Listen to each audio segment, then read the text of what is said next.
Capítulo 2. La Ilustración y su revolución. Cita de Joseph Fouché. Sois esclavos de la superstición clerical. Ahora no podréis tener otro culto que el de la libertad. La madre de las ideologías fue la Ilustración, francesa por antonomasia. Su nombre expresa el deseo de ilustrar al pueblo llano. Si la ignorancia es aliada de la miseria y la opresión, conviene tomarse en serio la educación de los niños y del pueblo en general. Sapere aude. Atrévete a saber, propone Kant. Subtítulo: Razón, progreso, felicidad. El conocimiento es fuente del progreso, y de la mano del progreso llegará la felicidad. No tenemos otra cosa que hacer en este mundo que procurarnos sensaciones y sentimientos agradables, escribía Madame de Chaletet, la gran amiga de Voltaire. Para ser felices necesitamos ser libres. La libertad, entendida como liberación, será una meta irrenunciable, casi una obsesión. ¿De qué quiere liberarse la Ilustración? Del antiguo régimen y de todas sus rigideces. La sociedad estamental, el absolutismo monárquico, la hegemonía intelectual y moral de la Iglesia. En Francia, la jovencísima reina María Antonieta es descrita por Stefan Zweig como despreocupada derrochadora, que sacrifica estúpida e inconscientemente el amor y el bienestar de 20 millones de personas a una arrogante camarilla de 20 damas y caballeros. Con esa irresponsable conducta que exasperó el pueblo durante años, se ganó a pulso el ser afectada por la navaja nacional. A lo largo del siglo XIX, antes de la implementación de las dictaduras comunistas, el nuevo régimen irá logrando el parlamentarismo constitucional. 2. La desaparición de los estamentos. 3. Libertad de pensamiento y expresión. 4. Igualdad ante la ley. Y 5. Liberalismo económico. Junto a una libertad dispuesta al heroísmo, los ilustrados también reclamaron otra por encima de normas y deberes, individualista, que permita una conducta caprichosa. Ese desenfoque, heredado por Nietzsche, Freud y el feminismo, encontrará su apoteosis en las revueltas estudiantiles de mayo del 68 y será expresado de forma insuperable en sus célebres pintadas: Prohibido prohibir, mis deseos son la realidad, decreto el estado de felicidad permanente. Si hacemos caso a Montesquieu, debemos cultivar la felicidad como una planta, sin quejarnos cuando no lo consigamos, y sin ambicionar la condición de los ángeles. El punto de partida será moderar la imaginación, no anticipar los males ni magnificarlos, y tampoco perseguir alegrías inalcanzables, que solo multiplican las decepciones. Después, con la cabeza serena, veremos la vida como es, sin pedir lo que no se puede ser, sin lamentar una existencia gris. Pensemos cuántas calamidades nos hemos tenido que soportar y, con este pragmático realismo, administremos nuestros humildes pero reales bienes. Huyamos de las alborotadas pasiones y busquemos la vida tranquila, la armonía con nosotros mismos. Disfrutemos con las pequeñas alegrías, una conversación agradable, un rato de deporte, una lectura. El presente es lo que importa, pues el porvenir es un charlatán que nos engaña a menudo. No nos pongamos trágicos ni siquiera al pensar en la muerte o al tenerla delante. Cultivemos el buen humor, ese vestido que deberíamos llevar todos los días. Pongamos sobre nuestras narices unas gafas benevolentes para que todo adquiera color risueño. El día que los hombres sonrían, desaparecerán muchos venenos del espíritu. Subtítulo: Rousseau, la victoria del sentimiento. Ese optimismo vital es, sin duda, uno de los aspectos más atractivos de la Ilustración, y será alimentado, sobre todo, por Rousseau. Si sus antepasados calvinistas habían afirmado el dogma del pecado original, él defenderá la postura opuesta, la bondad original. Su fe en la naturaleza humana y en la perfectibilidad de la sociedad impresionó a sus contemporáneos y levantó una ola de simpatía en toda Europa. hasta que las atrocidades del terror revolucionario entre 1793 y 1794 pusieron de manifiesto lo extravagante de su optimismo y borraron la fe en la bondad esencial del ser humano. Ni siquiera el gran apóstol de la Iglesia del Progreso, Condorcet, pudo evitar la guillotina. El ginebrino Rousseau, ilustrado a su manera, contradictorio y eterno adolescente, marcará la modernidad como ningún otro intelectual. Antepuso el sentimiento a la razón, rasgo sobresaliente en nuestros días. El contrato social nutrió las ideas a la Revolución Francesa y al pensamiento democrático, pero también a regímenes totalitarios. Su Eloísa plantea el retorno a la naturaleza y a la vida sencilla. Su Emilio aporta el buenismo sentimental que configura eso que ingenuamente llamamos nueva pedagogía. Rousseau sustituye el deber moral por la inclinación sentimental, en un quejumbroso discurso que desresponsabiliza al individuo y culpa de todos sus males al perverso proceso civilizador de la sociedad. Por ahí se llega hasta nuestros días, a una sociedad entregada, en expresión de Robert Huggers, a la cultura de la queja. Subtítulo: Contra el cristianismo. Junto a la felicidad, en la agenda ilustrada, figuran otras dos prioridades: una nueva política que transformaría a los súbditos de un rey en ciudadanos de una democracia, y una nueva educación que impediría caer en los antiguos errores. El afán educativo produjo en Francia la enciclopedia o diccionario razonado de las artes, las ciencias y los oficios. Esta obra magna fue publicada en 28 tomos, entre 1751 y 1772, bajo la dirección de Diderot y de Alembert. Pronto reproducida e imitada en toda Europa y América, con su marcada ambivalencia, excelente obra de referencia y máquina de guerra contra el cristianismo, cruzada del conocimiento y gigantesco panfleto.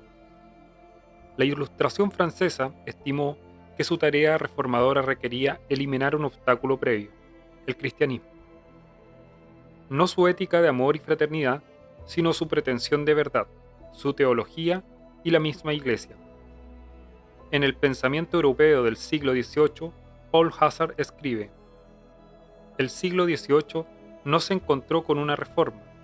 Lo que quiso abatir fue la cruz, borrar la idea de una comunicación de Dios con el hombre, de una revelación, destruir una concepción religiosa de la vida. Después vendría la reconstrucción. La luz de la razón disiparía las grandes masas de sombra que cubrían la tierra. La sociedad se ordenaría con un nuevo derecho. Antes, el que todos serían iguales, sin injustos privilegiados históricos. ¿De dónde viene semejante osadía? Cuando regresan a Francia los voluntarios de la guerra de independencia de las 13 colonias de Nueva Inglaterra, hablan de un extraño país democrático, donde no hay rey, ni corte, ni aristocracia, únicamente ciudadanos y ciudadanas libres e iguales. ¿Acaso no es lo que predica Rousseau, Voltaire y Diderot?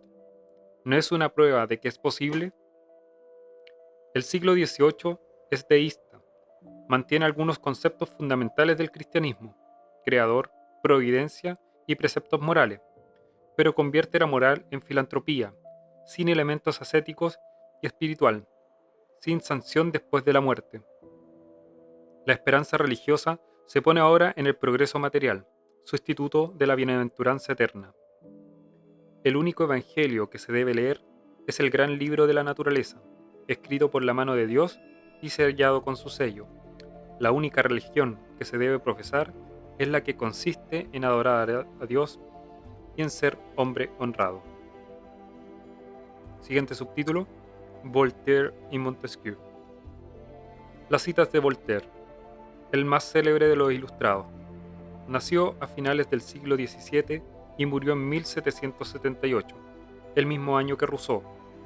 Fue con sus escritos un excelente divulgador, que probó la cárcel y el exilio en varias ocasiones por su mezcla de valentía y arrogancia.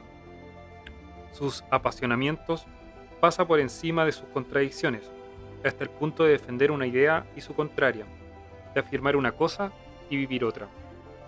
Mientras recoge las ideas de John Locke en un breve tratado sobre la tolerancia, manifiesta de mil formas su obsesión anticristiana. La Iglesia Católica, a la que siempre apodará la infame, era un nido de locos y corruptos, pero él estará siempre agradecido de sus maestros jesuitas y, cuando lo expulsen de Francia, ocultará en su casa al padre Adam durante 13 años. La Biblia no tenía grandeza ni belleza, y el Evangelio solo había traído desgracia a la tierra, pero él erigiría una iglesia junto a su última mansión, en la que grabará Deo Erexit Voltaire 1761, y asistirá a misa los domingos, acompañado de guardaespaldas. Polemista incansable, a veces se rebajó de forma innoble, infiel a la elegancia de su maestro Bayle. El diccionario de la Real Academia Española de la Lengua aplica el adjetivo volteriano a quien, a la manera de Voltaire, afecta o manifiesta incredulidad o impiedad cínica y burlona.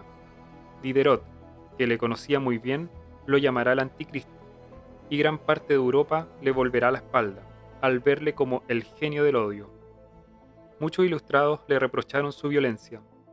Le veían capaz de resucitar la Inquisición contra las que no pensaban como él. Les daba miedo. Hazard lo retrata admirablemente en el ensayo citado. El exilio de Voltaire en Inglaterra coincidió con una estancia de Montesquieu, 1689-1755, interesado en estudiar la Constitución británica y su forma de gobierno. Años más tarde, en 1748, el barón publicaría El espíritu de las leyes, un estudio comparado de las principales legislaciones europeas, en la que él propone la separación y el equilibrio de los tres poderes fundamentales, ejecutivo, legislativo y judicial. Solo así se garantiza eficazmente la libertad y los derechos civiles. La teoría puesta inmediatamente en práctica por los colonos norteamericanos fue acogida como una de las maravillas del mundo. Demostraba, entre otras cosas, que los fines democráticos y parlamentarios de la Revolución Francesa podían conseguirse sin violencia. Siguiente subtítulo: La Revolución Francesa. En Francia, la Ilustración fue el alma de una revolución que ansiaba la igualdad natural de todos los hombres, concretada en la igualdad ante la ley, la supresión de estamentos, la abolición de privilegios y la soberanía del pueblo. Hoy celebramos el origen de la liquidación del antiguo régimen, aunque el precio fue cortar la cabeza al rey, disolver o expulsar las órdenes religiosas, confiscar sus bienes, monopolizar la enseñanza y legislar de forma sectaria. En palabras de Tocqueville, la revolución impuso la tiranía democrática en lugar de la libertad. Aunque Voltaire no llegó a ver la Revolución Francesa, la hizo posible. 12 años después de su muerte, en plena euforia revolucionaria, el Mercure de France reconocía que él había abatido la primera y más formidable barrera del despotismo, el poder religioso y sacerdotal. Pero esa no es toda la verdad, pues una generación de jóvenes revolucionarios estaba inventando la primera dictadura moderna y desangrando Francia antes de emprenderla contra Europa. Tomemos como ejemplo a Joseph Fouché, un revolucionario que llegaría a dirigir la policía de París, magistralmente biografiado por Stefan Zweig. Fouché escribía en la Instrucción de Lyon: todo está permitido a quienes actúan en interés de la revolución. Sois esclavos de la superstición clerical. Ahora no podéis tener otro culto que el de la libertad. Cualquiera que no esté con el pueblo, que abandone nuestro país, porque de lo contrario será descubierto y su sangre impura empapará el suelo de la libertad. El miedo a parecer moderado y caer en desgracia convertirá a Fouché en el metrallero de Lyon, que saca de la cárcel a grupos numerosos, los ata y los acribilla con cañones situados a 10 pasos de distancia. Ante esas indescriptibles carnicerías ha montado una orgía de exaltación atea, con la excusa de celebrar el funeral de un revolucionario. Para ello, arranca crucifijos de los altares, roba cálices, custodias, casullas e imágenes sagradas. Después, una chusma ruidosa arrastra en triunfo el botín expoliado. Tras la chusma, trota un asno con una mitra episcopal sobre las orejas. A la cola del pobre animal han atado un crucifijo y una Biblia. Al fin, por un extravío del gusto especialmente lamentable y blasfemo, queman todo en una hoguera y hacen beber al cuadrúpedo de un cáliz consagrado. Con su oratoria demencial, Fouché ha justificado y desatado la venganza para alcanzar, a través de las ruinas, la dicha de la nación y la renovación del mundo. La Revolución Francesa desató una sorprendente furia antirreligiosa, desconocida en el resto del continente. Tocqueville, observador privilegiado, nos dice que no había más motivo para atacar a la Iglesia en Francia que en cualquier otra parte, más bien sucedía lo contrario. Pero una revolución que quiere borrar el pasado y la tradición se topó con una Iglesia que no puede prescindir del pasado y se apoya necesariamente en la tradición. Mientras los revolucionarios se juegan la vida por suprimir las jerarquías, la Iglesia es esencialmente jerárquica. Por otra parte, la Iglesia era en aquel entonces el primero de los poderes políticos y el más detestado, aunque no fuese el más opresivo, y es que había llegado a mezclarse con ellos contra toda su vocación y su naturaleza. Tocqueville se sorprende que la América haya aplicado las doctrinas políticas más atrevidas de los filósofos del siglo XVIII, sin que por ello las doctrinas antirreligiosas se hayan abierto camino, y ello pese a la ilimitada libertad de prensa. Cuando pregunta a los americanos si la religión es útil a la estabilidad de las leyes y al buen orden de la sociedad, le responde sin vacilar que una sociedad civilizada, sobre todo si es libre, no puede subsistir sin religión. El respeto a la religión es, a sus ojos, la mayor garantía de estabilidad del Estado y de la seguridad de los particulares. Hasta los políticos más principiantes saben eso. El antiguo régimen y la revolución es un magnífico estudio de sociología histórica publicado en 1858. Hoy, después de miles de análisis, su lectura sigue siendo imprescindible. Baste, con ejemplo, estas páginas antológicas. He estudiado mucho la historia y me atrevo a afirmar que no ha existido otra revolución en la que pudiese verse el principio, en tan alto número de hombres, un patriotismo más sincero, mayor desinterés, más grandeza verdadera.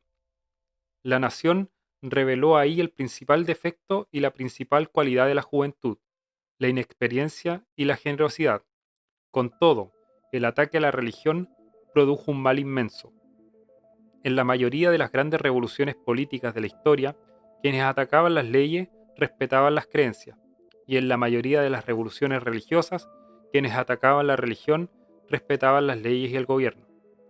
Quiero decir que, en los mayores trastornos de la sociedad, hubo siempre un punto que permanecía sólido. Pero en la Revolución Francesa, con las leyes religiosas abolidas al mismo tiempo que se trastocaban las civiles, el espíritu humano perdió por completo su equilibrio. No supo ni a qué atenerse ni dónde detenerse. Era evidente que demasiadas cosas valiosas habían caído junto a las cabezas de los monarcas, dice García Gilbert. Por eso, ninguna persona moralmente sana podía estar a favor de este proceso que había llevado directamente al laberinto del terror.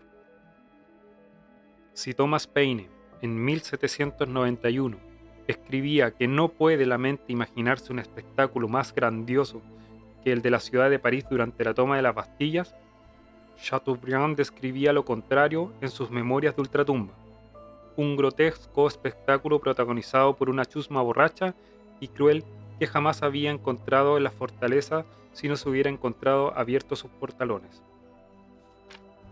Más tarde, el caos y el terror, desatado por Robespierre, hizo necesario a Napoleón, un militar que quiso imponer a cañonazos los ideales ilustrados en Europa, y que en 3 lustros dejó sobre los campos de batalla, según las estimaciones más bajas, 5 millones de cadáveres.